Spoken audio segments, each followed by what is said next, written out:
इधर ध्यान देना आप सारे।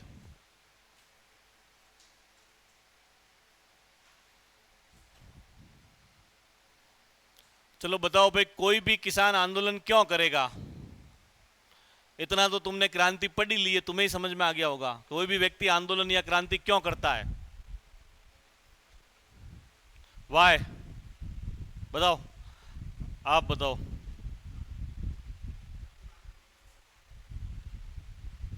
जोर से बोलो।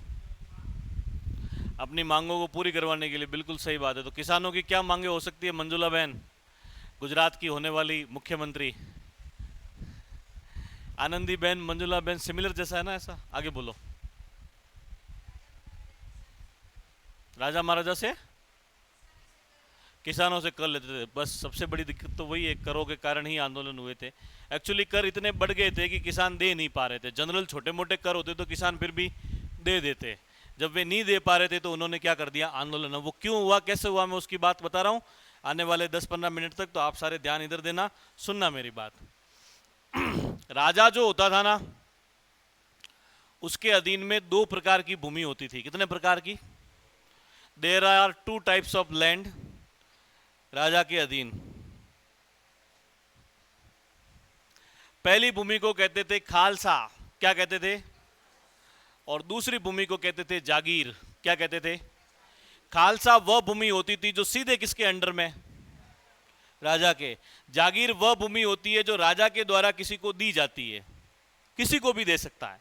वो अपने निकट संबंधी को दे सकता है। भाई एक राजा के 4 बच्चे हो गए, राजा तो अगला एक ही बनेगा। तो 3 को क्या मिलती थी? 10 गांव तू रख ले, 10 गांव तू रख ले, 10। जैसे मेवाड़ के अंदर टोटल 17 थे।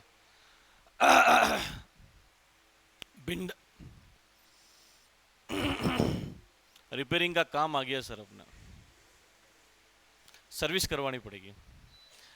जैसे मेवाड़ के अंदर गोगुंदा हो गया, जाडोल हो गया, भिंडर हो गया, ये सारे इनके निकट संबंधी थे जिनको इन्होंने जमीनें बांट रखी थी, फिर वे वहां के सामंत हो गए, है ना। तो जब संबंधी को दे सकता था, किसी अच्छे कवि को जिसने बहुत अच्छी कविता लिखी, कोई अच्छा किताब लिखी, ग्रंथ लिखी, उसको दे दी। किसी ऐसे व्यक्ति को जिसके ऊपर राजा खुश है, उसने कुछ भी अच्छा काम किया, राजा हैप्पी हो गया, तो 2 गांव तू रख ले। राजा की खुद की जमीन है, वो किसको भी दे सकता था, ठीक है। युद्ध में लड़ने वाले व्यक्ति को, जो कोई वीरता से लड़ा हो बहुत भयंकर रूप से, उसको राजा ने दे दी। किसी ब्राह्मण को, किसी को, जिस किसी को राजा के ऊपर खुशी हुई, राजा ने उसको वो क्या दे दी, जमीन। उस भूमि को क्या कहते थे? जागीर। और जो जागीर का स्वामी या अधिकारी होता था उसको क्या कहते थे? किले का अधिकारी, तहसील का, थाने का। तो ये जागीरदार होता था, जागीर का अधिकारी, इस भूमि का अधिकारी, जिसने राजा को उसको दी। कालांतर में इसे इस सामंत कहा गया, और हिंदी फिल्मों के आने के बाद में उस व्यक्ति को ठाकुर कहा गया। क्या कहा गया?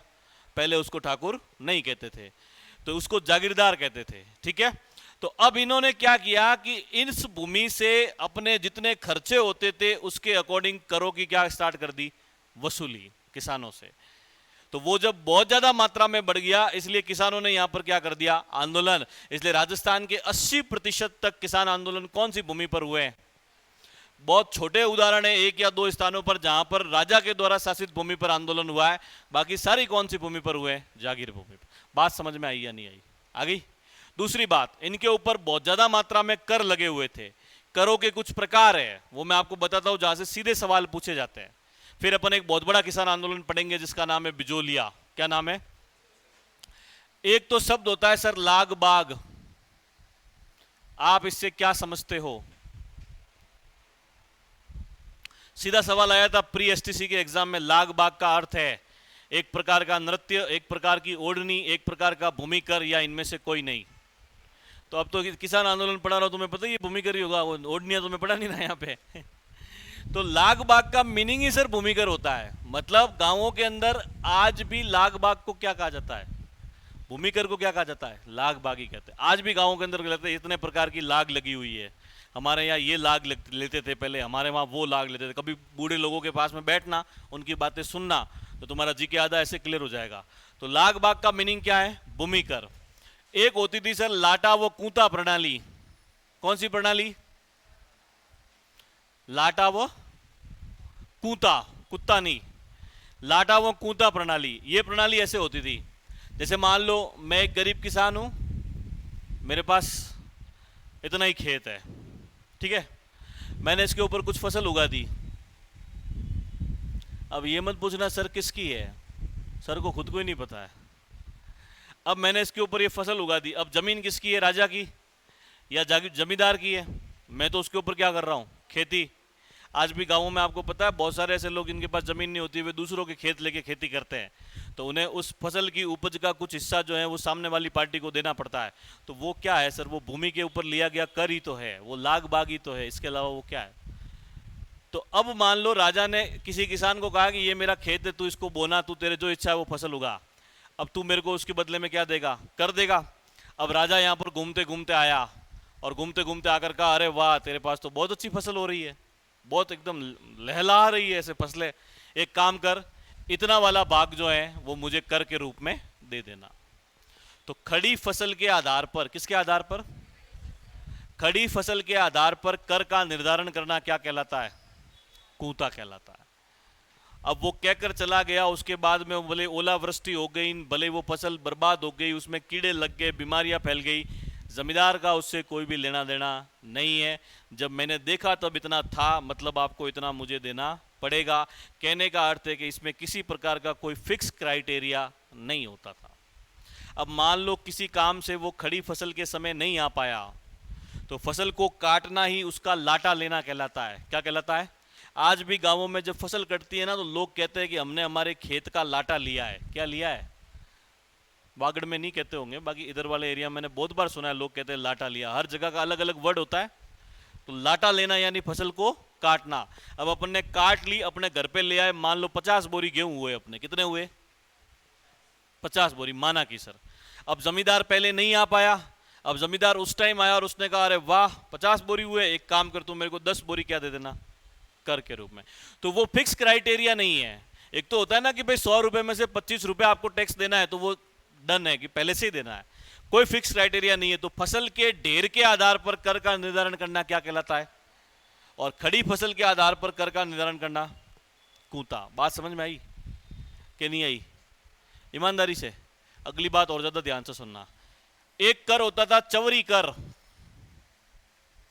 चवरी कब लगती है? किसकी शादी?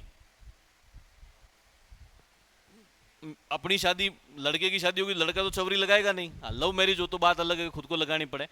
पर जनरली अपने घर पे चवरी कब लगती है? जब अपने यहाँ पर बेटी का ब्याह होता है, बेटी की शादी होती है, तब चवरी लगाते। टेंट हाउस वाले आते हैं, एक तंबू इधर, एक इधर, एक इधर, बीच में वो काली बंगा वाला हवन कुंड, स्वाहा, 7 फेरों के 7 वचन, प्यारी दुल्हनिया भूल न जाना, परमानेंट गीत है जो हर सीडी या कैसेट के अंदर आपको मिल जाएगा। तो उस जगह को कहा जाता है चवरी। क्या कहा जाता है?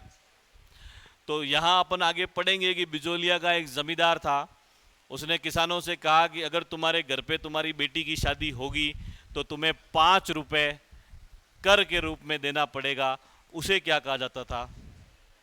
चवरी कर। अब आप कहोगे सर 5 रुपए तो बड़ी छोटी रकम होती है, चाय पी जाते हैं शंकर जी के वहां। मैं बात कर रहा हूं सर 1897 और उस समय की, 1900 के आसपास की। उस समय 5 रुपए अपने आप के अंदर बहुत बड़ी बात हुआ करती थी कि नहीं हुआ करती थी? आज से 15 साल पहले भी घर वाले जब अपन को 1 रुपया देते थे तो अपने लिए खुशी का ठिकाना नहीं होता था। आज उस 1 रुपये की कोई कीमत नहीं है। तो वो 5 रुपये उस समय बहुत बड़ी बात हुआ करती थी। और अपन आगे पढ़ेंगे कि किसानों ने उस 5 रुपये के चक्कर में अपनी बेटियों की शादियां करवाना बंद कर दी कि तुम 5 रुपये टैक्स लोगे तो हम हमारी बेटी की शादी नहीं करवाएंगे। इसलिए जितना विरोध इसका किसानों ने नहीं किया, उससे कई ज्यादा बिजोलिया के अंदर जो कुंवारे लड़के फिर रहे थे उन्होंने करना स्टार्ट कर दिया कि हम बेरोजगार है और तुम्हारे चक्कर में हमारी क्या नहीं हो रही है, शादी नहीं हो रही है। तो बेटी के विवाह पर 5 रुपए जो कर लिया जाता था उसको क्या कहते थे? चवरी कर। अगला कौन सा है? किसी भी के तलवार कब बांधी जाती है? जब उसका राज्याभिषेक होता है। क्या होता है? तो नया जमींदार जब भी कोई बनता था तो उसके तलवार बांधी जाती थी और उसके वहां पर एक फंक्शन होता था जिसको कहते थे तलवार बंधाई का प्रोग्राम। कौन सा प्रोग्राम? मतलब वो लोगों को बुलाता, खाना वाना करता। तो उस तलवार बंधाई के एवज में, उस कार्यक्रम को करने के एवज में वो जनता से एक कर लेता था, उसको क्या कहते थे? तलवार बंधाई कर। इसे आप उत्तराधिकार शुल्क भी कह सकते हो। क्या कह सकते हो? उत्तराधिकार शुल्क। अगला है सर खिचड़ी लाग। कौन सी लाग? किसान के घर पे अगर खिचड़ी बनेगी तो एक कटोरी रोज जमींदार के यहां पहुंचानी पड़ेगी, उसको क्या कहते थे? क्या कहते थे? ऐसा नहीं है। क्या होती है खिचड़ी लाग, बताओ?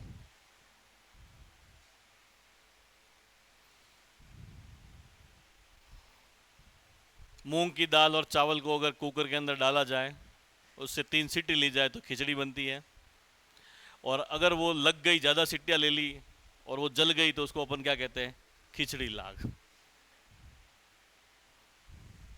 जल्दी बताओ सर।